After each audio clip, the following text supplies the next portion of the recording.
প্রিয় শ্রোতা বন্ধু, আজি জানুয়ারি 26 তারিখ সোমবার, কিন্তু আমি 27 তারিখ মঙ্গলবার বিষয়ে আলোচনা করিবা। আজি জানুয়ারি 26 সাধারণতন্ত্র দিবস। আমি সুস্থ জীবন, স্বাধীন জীবন যাপন করছে ଯେଉଁ ଦିନଠୁ সেই দিନ আজি। ତେଣୁ ଆଜି ସମସ୍ତେ ସମସ୍ତରରେ କହିବା ସ୍ୱାଧୀନ ଭାରତ କି ଜୟ। ବନ୍ଧୁ, 27 ତାରିଖ ମଙ୍ଗଳବାର, ସୂର୍ଯ୍ୟୋଦୟ, ସୂର୍ଯ୍ୟାସ୍ତ, ଅଶୁଭ ସମୟ ଓ 12 ରାଶିର ଦୈନିକ ହିସାବ। ଆଜି ଜାନୁଆରୀ 27 ତାରିଖ ମଙ୍ଗଳବାର ବିଷୟରେ ଆଲୋଚନା କରୁଛେ। ସୂର୍ଯ୍ୟୋଦୟ 1:57 ପରେ,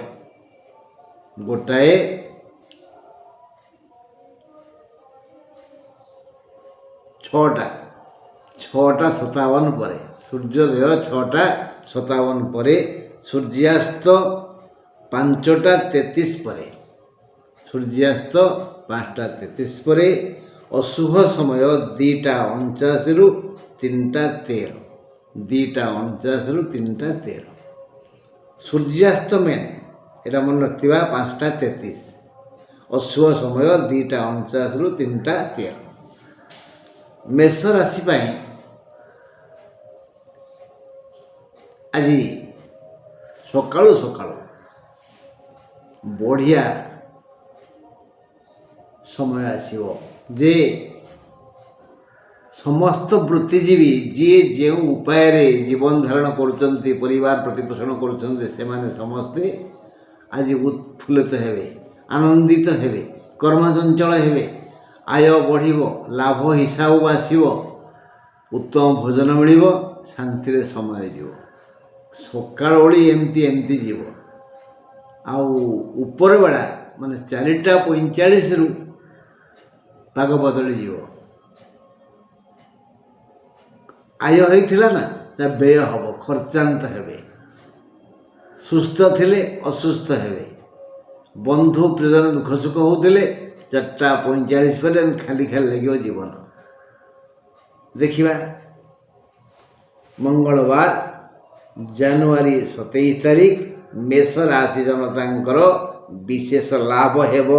4:45 ଯାଏ ଧନ ଲାଭ ହେବ, ସୁସମ୍ପର୍କ ବଢ଼ିବ, ଦେହ ମୁଣ୍ଡ ଠିକ୍ ଠାକ୍ ରହିବ।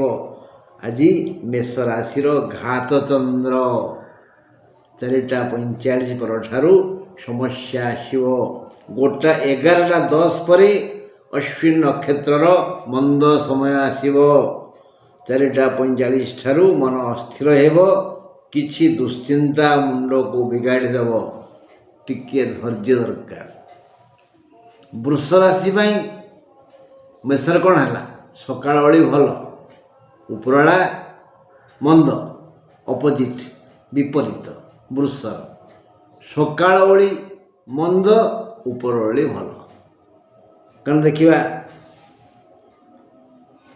ମଙ୍ଗଳବାର 27 ତାରିଖ ବୃଷ ରାଶି ଲୋକେ ସକାଳ ଓଳି ଖର୍ଚ୍ଚାନ୍ତ ହେବେ, କିଛି ବ୍ୟୟ ହେବ, ସଞ୍ଚିତ ଅର୍ଥ ସରିଯିବ, ରୋଗାକ୍ରାନ୍ତ ହେବେ, ଆଳସ୍ୟ ଗ୍ରାସ କରିବ, କାମ କରିବାକୁ ଇଚ୍ଛା ହେବନି, ଦେହ ଅଚଳ ଭାବରେ ଲାଗିବ, ଭାରି ବିରକ୍ତି ଲାଗିବ, ଅସୁବିଧା ଭିତରେ ଦିନ ଯିବ। 4:45 ପରେ କ୍ରମଶଃ ଆକାଶରୁ ମେଘ ଘୁଞ୍ଚିଯିବ, ସୂର୍ଯ୍ୟ ପୁଣି ଆଲୋକ ଦେବେ, ମାନେ ଦେହ ମୁଣ୍ଡ ସୁସ୍ଥ ହୋଇଯିବ। ଧୀରେ ଧୀରେ ନିଜେ ସୁସ୍ଥତା ଅନୁଭବ କରିବେ। ଆୟ କରିବା ପାଇଁ, କର୍ମ କରିବା ପାଇଁ ଆଗ୍ରହ ବଢ଼ିବ। କର୍ମ କ୍ଷେତ୍ରକୁ ଯାଇ ମୁଁ ଜୀବନ ଯୁଦ୍ଧ ଆରମ୍ଭ କରିବି, ଏଭଳି ଏକ ଚିନ୍ତାଧାରା ଆସିବ। କ୍ରମଶଃ ଦେହ ଓ ମନ ଭଲ ହେବ। ଦିନ 1:10 ପରେ କୃତ୍ତିକା ନକ୍ଷତ୍ରର ଅଶୁଭ ସମୟ ଆସିବ। ଦିନ 11:10 ପରେ, କୃତ୍ତିକା ନକ୍ଷତ୍ରର ଅଶୁଭ ସମୟ ଆସିବ, ଟିକେ ସାବଧାନ। ମିଥୁନ ପାଇଁ ସକାଳ ଓଳି ଭଲ, ଉପର ଓଳି ଖରାପ। ଦେଖିବା ମିଥୁନ 27 ତାରିଖ ମଙ୍ଗଳବାର, ମିଥୁନ ରାଶିର ଲୋକେ ଦିନ 4ଟା 45 ଯାଏ ବଢ଼ିଆ ଆୟ କରିବେ। ବଢ଼ିଆ ଆୟ ଅମଳ ହେବ। କର୍ମକ୍ଷେତ୍ର ତାଙ୍କୁ ଶ୍ରଦ୍ଧା, ଧନ, ସମ୍ମାନ ସବୁକିଛି ଯୋଗାଇ ଦେବ। 11ଟା 10ରୁ ଆର୍ଦ୍ରା ନକ୍ଷତ୍ରର ଅଶୁଭ ସମୟ ଆରମ୍ଭ ହେବ। ଦେହ ମୁଣ୍ଡ ଟିକେ ବୁଲେଇବ, ଭଲ ଲାଗିବନି, କିନ୍ତୁ 4ଟା 45 ଯାଏ ଦେହ ମୁଣ୍ଡ ମନ ଠିକ୍ ଠାକ୍ ରହିବ। 4ଟା 45 ପରେ ଦେହ ଅସୁସ୍ଥ ହେବ, ଖର୍ଚ୍ଚ ବଢ଼ିଯିବ, ଦାହିକ ଯନ୍ତ୍ରଣା ବଢ଼ି ବଡ଼ ପୀଡ଼ା ଦେବ। ଆର୍ଦ୍ରା ନକ୍ଷତ୍ରଧାରୀ ଲୋକେ ଅଧିକ ଦୁଃଖ ପାଇବେ। ରାତି କଥା ସାବଧାନ। ଦେହ ଟିକେ ଅତି ଅଧିକ ପୀଡ଼ିତ ହେବ। ମିଥୁନ ରାଶିର ଆର୍ଦ୍ରା ନକ୍ଷତ୍ରର 4ଟା 45 ଯାଏ ସବୁ ଦିଗରୁ ଭଲ, 4ଟା 45 ପରେ ସବୁ ଦିଗରୁ ମନ୍ଦ। କର୍କଟ କଥା, ମଙ୍ଗଳବାର 27 ତାରିଖ କର୍କଟ ରାଶିର ଲୋକଙ୍କ ପାଇଁ ଏକ ସୁଖକର ଦିନ। ସୂର୍ଯ୍ୟ ଉଦୟ ଠାରୁ ପୁଣି ସୂର୍ଯ୍ୟ ଉଦୟ ପର୍ଯ୍ୟନ୍ତ କର୍କଟ ରାଶିର ଲୋକେ ବିବିଧ ସୁଖ ପାଇବେ। ପୁଷ୍ୟା ଟିକେ 11ଟା 10 ଠାରୁ ଅସୁବିଧାର ସମ୍ମୁଖୀନ ହେବ। ସମ୍ଭବତଃ ସେ ଅସୁବିଧା ବିଶେଷ କିଛି ଦୁଃଖ ଦେବନି। ନହେଲେ ମଙ୍ଗଳବାର ସୂର୍ଯ୍ୟୋଦୟ ଠାରୁ ବୁଧବାର ସୂର୍ଯ୍ୟୋଦୟ ପର୍ଯ୍ୟନ୍ତ କର୍କଟ ରାଶିଙ୍କର କୌଣସି ଅସୁବିଧା ନାହିଁ। ମଙ୍ଗଳବାର 27 ତାରିଖ କର୍କଟ ରାଶିର ଲୋକଙ୍କ ପାଇଁ ଏକ ସୁଖକର ଦିନ। କେବଳ 11ଟା 10ରୁ ପୁଷ୍ୟାର ସାଧାରଣ ଅସୁବିଧା ହେବ। ସମସ୍ତ ସ୍ୱପ୍ନ ଆଜି କାର୍ଯ୍ୟକାରୀ ହେବ। ସମସ୍ତ ଯୋଜନା ସକ୍ରିୟ ହେବ। 4ଟା 45 ପରେ ଆୟ ବଢ଼ିଯିବ, ଲାଭ ବି ଯଥେଷ୍ଟ ହେବ, ଦେହ ମୁଣ୍ଡ ସୁସ୍ଥ ରହିବ।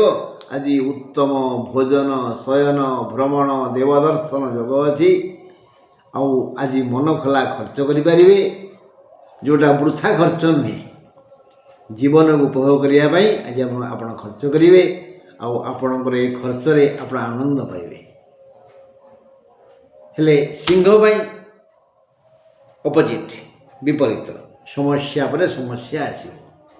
କେମିତି ନା 27 ତାରିଖ ମଙ୍ଗଳବାର ସିଂହ ରାଶି ପାଇଁ 4ଟା 45 ଯାଏ ବିବିଧ ସମସ୍ୟା ଆସିବ। ଜଗି ରଖି ଚଳିବାକୁ ପଡ଼ିବ। କେଉଁଠି ବାଡ଼େଇ ପିଟି ହୋଇ କଷ୍ଟ ପାଇପାରନ୍ତି। ପ୍ରିୟ ଲୋକ ଅପ୍ରିୟ କଥା କହି ଆଘାତ ଦେଇପାରନ୍ତି। ଆଉ ଆପଣଙ୍କର ଅତି ପ୍ରିୟ ଲୋକ ଅସୁସ୍ଥ ହେବେ। 11ଟା 10 ପରେ ମଘାର ଅଶୁଭ ସମୟ ଆସିବ। 4ଟା 45 ପରେ ଏସବୁ ସମସ୍ୟା ଧୀରେ ଧୀରେ ଅପସରି ଯିବ। ଲାଗିବ ମୁଁ ସୁସ୍ଥ ହେଇଗଲିଣି, ମୋର କିଛି କାମ କରିବା ଉଚିତ, ମୋର ଆଳସ୍ୟ ମୋଠୁ ଦୂରେଇ ଯାଉ, ମୁଁ ଟିକେ କର୍ମଚଞ୍ଚଳ ହୁଏ, ଏମିତି ଲାଗିବ। ଆଉ ସବୁ ପ୍ରକାର ସୁଖ ଆସିବ, କର୍ମ ପ୍ରତି ଆଗ୍ରହ ବଢ଼ିବ। ଧୀରେ ଧୀରେ ସେଇ ଲୋକମାନେ ଯିଏ ଦୂରେଇ ଯାଇଥିଲେ ସେ ପାଖକୁ ଆସିବେ। 4ଟା 45 ପର୍ଯ୍ୟନ୍ତ ସମସ୍ୟା, 4ଟା 45 ପରେ ସୁବିଧା। କନ୍ୟା ରାଶି ପାଇଁ 27 ତାରିଖ ମଙ୍ଗଳବାର କୌଣସି ପ୍ରକାରରେ ଶୁଭ ଦିନ ନୁହେଁ। କର୍କଟ ପାଇଁ ପୂର୍ଣ୍ଣ ଦିନଟି ଶୁଭ, କନ୍ୟା ପାଇଁ ପୂର୍ଣ୍ଣ ଦିନଟି ଅଶୁଭ, ପୂର୍ଣ୍ଣ ଅଶୁଭ ଦିନ। 27 ତାରିଖ କନ୍ୟା ରାଶି ମଙ୍ଗଳବାର ଶୁଭ ଦିନ ନୁହେଁ। ପ୍ରଥମେ 4ଟା 45 ଯାଏ ବୃଥା ବ୍ୟୟ ହେବ, ଅସୁସ୍ଥତା ବଢ଼ିଯିବ। ବୃଥା ବ୍ୟୟ, କଷ୍ଟ ଅର୍ଜିତ ଧନ ଆଦି ନଷ୍ଟ ହେଇଯାଏ, ବାଧିବନି। ତେଣୁ ବୃଥା ବ୍ୟୟ ହେବ, ଆଉ ଅସୁସ୍ଥତା କନ୍ଦେଇବ। ଏତେ ପୀଡ଼ା ହେବ, ଦେହ ଏତେ ଯନ୍ତ୍ରଣା ହେବ, କହିହେବନି, ସହିହେବନି, ଆଖିରେ ଲୋତକ ରହିହେବନି, କହିହେବନି, ସହିହେବନି, ଆଖିରେ ଲୋତକ ରହିହେବନି। ଅତୀତର ସବୁ ଘଟଣା ମନେ ପଡ଼ିଯିବ। ମୁଁ ଏଇ ଭୁଲ କରିଛି ବୋଲି ମୋତେ ଏଇ ଦୁଃଖ ହେଉଛି, କନ୍ଦେଇବ। 11ଟା 10ରୁ ଉତ୍ତର ଫାଲ୍ଗୁନି ଅଧିକ ପୀଡ଼ିତ ହେବେ। 11ଟା 10 ପରେ ଏଇ ପୀଡ଼ା ଉତ୍ତର ଫାଲ୍ଗୁନି କନ୍ୟାକୁ ଟିକେ ଅଧିକ ପୀଡ଼ା ଦେବ। ଆଚ୍ଛା, 4ଟା 45 ଠାରୁ ଜଗି ରଖି ଚଳିବାକୁ ପଡ଼ିବ। ଋଣଦାତା କଟୁକ୍ତି ପ୍ରୟୋଗ କରିବେ। ରୋଗ ଆଉ ଟିକେ ପୀଡ଼ା ଦେବ। ଆଉ ଭାରି ମନ ହେଉଥିବ ଟିକେ ଶୋଇପଡ଼ନ୍ତି, କିନ୍ତୁ ପରିବାରର ଜଞ୍ଜାଳ ଦୁଃଖ ପରେ ଦୁଃଖ ଦେବ। ମୋଟାମୋଟି ଭାବରେ କନ୍ୟା ରାଶି ପାଇଁ ଆଜି ଆଦୌ ଭଲ ଦିନ ନୁହେଁ। ତୁଳା ପାଇଁ ସକାଳ ଓଳି ବଢ଼ିଆ, ଆୟ ଅମଳ ବଢ଼ିଯିବ, ସବୁ ଦିଗରୁ ସୁଖ ଆଜି ତୁଳା ପାଇଁ 4ଟା 45 ଯାଏ। ତୁଳା ରାଶି ପାଇଁ 27 ତାରିଖ ମଙ୍ଗଳବାର ସକାଳ ଓଳି ମାନେ 4ଟା 45 ଯାଏ ଆୟ ଅମଳ ଭଲ ହେବ। କର୍ମ ଯୋଜନା କାର୍ଯ୍ୟକାରୀ ହେବ। ସମସ୍ତ ପ୍ରକାର ଲୌକିକ ସୁଖ ମିଳିବ। ଶାନ୍ତି ବି ବଢ଼ିଯିବ। 10ଟା 11:10 ସ୍ୱାତି ନକ୍ଷତ୍ରର ଅଶୁଭ ସମୟ ଆସିବ। ଦିନ 4ଟା 45 ପରଠାରୁ ଯାବତୀୟ ସମସ୍ୟା ଧୀରେ ଧୀରେ ମୁଣ୍ଡ ଟେକିବ। ବହୁ ଅସୁବିଧା ହେବ, ଦେହ ଅସୁସ୍ଥ ହେବ। 4ଟା 45 ପରେ ଶାରୀରିକ ଯନ୍ତ୍ରଣା ବଢ଼ିଯିବ, ଖର୍ଚ୍ଚାନ୍ତ ହେବେ। ତେଣୁ ଯାଠି ଯେଉଁ ରୋଗ ଅଛି ସେ ଜାଣିଛି ନା, ତା ପାଇଁ କେଉଁ ଔଷଧ ସେ ପ୍ରୟୋଗ କରନ୍ତି ତା ପାଖରେ ରଖିଲେ ଭଲ। ହଁ, ଦେଖିବା ବିଛା କଥା। ବିଛା ରାଶି ପାଇଁ ଆଜି ସଂଗ୍ରାମମୟ ଦିନ। ସେ ଆଜି ବିଜୟ ଲାଭ କରିବେ। ରୋଗ ଆସିବ, ଧୈର୍ଯ୍ୟ ଧରିବେ। ଶତ୍ରୁ ଆସିବ, ଫାଇଟିଂ କରିବେ। ଋଣ ହାତ ମାଗି ଆସିବ, ଜବାବ ଦେବେ। ହାରିବା ପ୍ରଶ୍ନ ନାହିଁ। ଆଜି ବିଛା ରାଶିର 27 ତାରିଖ ମଙ୍ଗଳବାର 4ଟା 45 ପରଠାରୁ ଘାତ ଚନ୍ଦ୍ର ଆରମ୍ଭ ହେବ। 4ଟା 45 ପରଠୁ ଘାତ ଚନ୍ଦ୍ର କେଉଁଠି ବାଡ଼େଇ ପିଟି ହିଁ ରକ୍ତ ଯାଇପାରେ। 11:10 ଅନୁରାଧାର ଅଶୁଭ ସମୟ ଆରମ୍ଭ ହେବ। 11:10 ଘାତ ଚନ୍ଦ୍ର ଥିଲେ ବି 4ଟା 45 ଠାରୁ ପ୍ରବଳ ଧନାଗମ ହେବ ଏବଂ ବିବିଧ ଲାଭ ହେବ। ଶତ୍ରୁ ବି ମିତ୍ର ଭଳି ଆଚରଣ କରିବ। ଯୋଗାଯୋଗ ଠିକ୍ ରହିବ। ଈଶ୍ୱରଙ୍କର ଶରଣାପନ୍ନ ହେଲେ ଏଇ ଯେଉଁ ସମସ୍ୟା ଟିକେ ଟିକେ ଆସିବ ତା କେଉଁ ବାଟେ କେମିତି ଫୁସ୍କିନ୍ ଚାଲିଯିବ କେହି ଜାଣିପାରିବେନି। ଆଜି ବିଛା ରାଶିର ସଂଗ୍ରାମପୂର୍ଣ୍ଣ ଦିନ। ହଁ, ଘାତ ଚନ୍ଦ୍ର 4ଟା 45 ପରେ ସାବଧାନ। ଧନୁ ରାଶି ପାଇଁ 27 ତାରିଖ ମଙ୍ଗଳବାର ପାରିବାରିକ ଅଶାନ୍ତି କଷ୍ଟ ଦେବ। ପରିବାରରେ ଯେଉଁମାନେ ପରସ୍ତ୍ରୀ କାତର ସମ୍ଭାଳି ପାରନ୍ତିନି, ସହିପାରନ୍ତିନି, ସେମାନେ ଟିକେ କଳହ ଆରମ୍ଭ କରିବେ, ତାପରେ ଚୁପ୍ ରହିଯିବେ। ତେଣୁ ପାରିବାରିକ ଅଶାନ୍ତି ଦୁଃଖ ଦେବ। 11:10 ପରେ ମୂଳା ନକ୍ଷତ୍ରର ଅଶୁଭ ସମୟ ଆସିବ। 4ଟା 45 ଯାଏ ବିବିଧ ସୁଖ ମିଳିବ। 4ଟା 45 ଯାଏ ବିବିଧ ସୁଖ, କୌଳିକ, ମୌଳିକ, ପାରିବାରିକ, ଦାହିକ, ଶାରୀରିକ, ଆର୍ଥିକ, ପାରମାର୍ଥିକ, ସାମାଜିକ, ଯିଏ ଯେଉଁ ସୁଖ ପାଇଲେ ଖୁସି ହୁଏ ତାକୁ ଆଜି ବିଧାତା ସେହି ସୁଖ ଦେବେ ଧନୁରାଶିର ଲୋକଙ୍କୁ। 4ଟା 45 ଯାଏ। ଆଉ 4ଟା 45 ଠାରୁ ସମସ୍ତ ପ୍ରକାର ଲାଭ ବଢ଼ିଯିବ। ଆଗେ ସୁଖ ଆସିବ, ତାପରେ ଲାଭ ହେବ। ମାନେ ଏଇଟା ମୋତେ ମିଳନ୍ତା କି, ଏ ଯେଉଁ ଆଶା ଅଛି ସେ ଆଶା ପୂରଣ ହେବ। ମୋଟାମୋଟି ଭାବରେ ଆଜି ଦିନଟି ଖାଲି ଟିକେ ପାରିବାରିକ ଅଶାନ୍ତି ସିନା ଅଛି, ନହେଲେ ଧନୁ ପାଇଁ ସମ୍ପୂର୍ଣ୍ଣ ଶୁଭ ଦିନ। ଯାହା ଇଚ୍ଛା ତାହା କରନ୍ତୁ, କିଛି ଅସୁବିଧା ହେବନି। କିନ୍ତୁ ଯାହା ନ୍ୟାୟିକ, ନ୍ୟାୟ ସମ୍ପନ୍ନ। ବେଶ୍, ମକର ରାଶି ପାଇଁ 27 ତାରିଖ ମଙ୍ଗଳବାର 4ଟା 45 ଯାଏ ଶାରୀରିକ ଦୁଃଖ ଅଛି। ସକାଳ ଓଳିଟା ଭଲ ନୁହଁ, ତାମାନେ ଆଉ 4ଟା 45 ଯାଏ ଶାରୀରିକ ଦୁଃଖ ଅଛି। ଏଣୁ ଦେହ ଖରାପ ହେବ।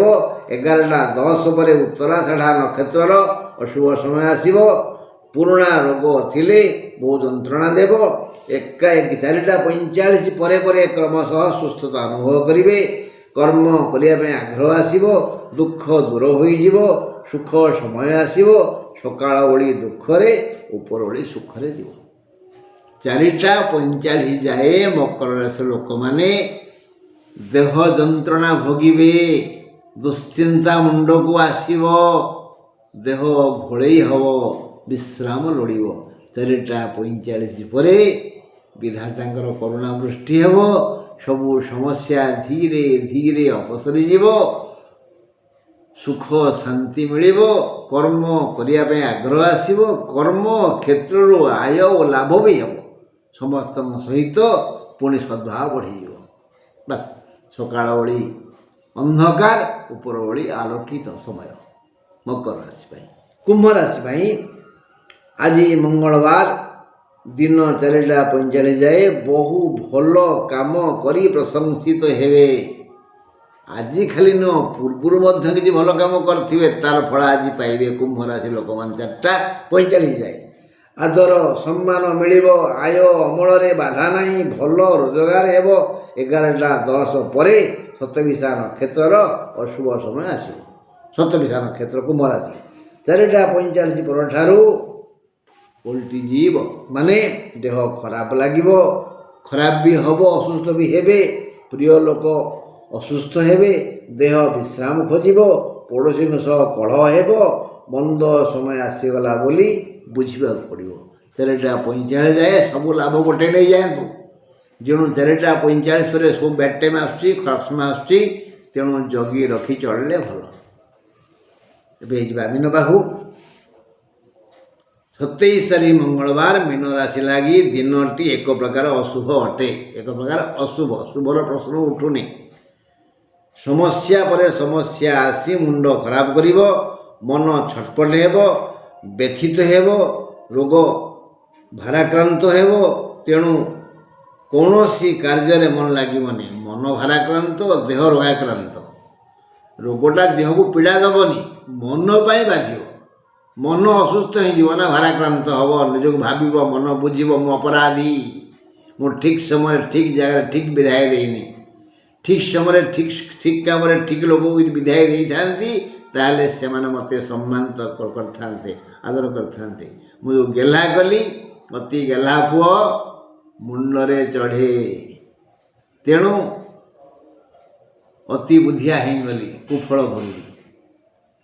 ହେଲା 11ଟା 10ରୁ ଉତ୍ତର ଭାଦ୍ର ନକ୍ଷତ୍ରର ଅଶୁଭ ସମୟ ଆସିବ। 4ଟା 45 ପରେ ଧୀରେ ଧୀରେ ଭଲ ସମୟ ଆସିବ, ସାମାନ୍ୟ ଲାଭ ହେବ, କର୍ମ ପ୍ରତି ଆଗ୍ରହ ବଢ଼ିବ, ବିଭିନ୍ନ ଦିଗରୁ ଆୟ ହେବ। ସକାଳ ଓଳି ଅନ୍ଧକାର ସମ୍ପୂର୍ଣ୍ଣ ସମୟ ରହିଥିବ, ଉପର ଓଳି 4ଟା 45 ଠାରୁ ଧୀରେ ଧୀରେ ଜୀବନ ଆଲୋକିତ ହେବ, କର୍ମ କରିବା ପାଇଁ ଶ୍ରଦ୍ଧା ବଢ଼ିବ ଏବଂ ଲାଭ ରୋଜଗାର ସବୁକିଛି ହେବ। ଦେହ ସୁସ୍ଥ ଲାଗିବ, ମନ ଫାଙ୍କା ଫାଙ୍କା ଲାଗିବ ଯେ ମୁଁ ନିରପରାଧ, ମୁଁ କିଛି ଭୁଲ କରିନି, ସେ ଏଇଆ କରିଥିଲା ବୋଲି ତାକୁ ଏଇଆ ମିଳିଲା, ଇତ୍ୟାଦି ଇତ୍ୟାଦି ଇତ୍ୟାଦି। ବନ୍ଧୁଗଣ, ଆଜି ପାଇଁ ଏତିକି। ଈଶ୍ୱର ଚାହିଁଲେ ପୁଣି ଆସନ୍ତାକାଲି ଆମେ ସମସ୍ତେ ଏକଜୁଟ ହେବା ଆଉ ଦୈନିକ ରାଶିଫଳ ଉପରେ ଆଲୋଚନା କରିବା। 26 ତାରିଖ ସୋମବାର, ସାଧାରଣତନ୍ତ୍ର ଦିବସ। କ'ଣ କହିବା? ଭାରତ ମାତା କି ଜୟ।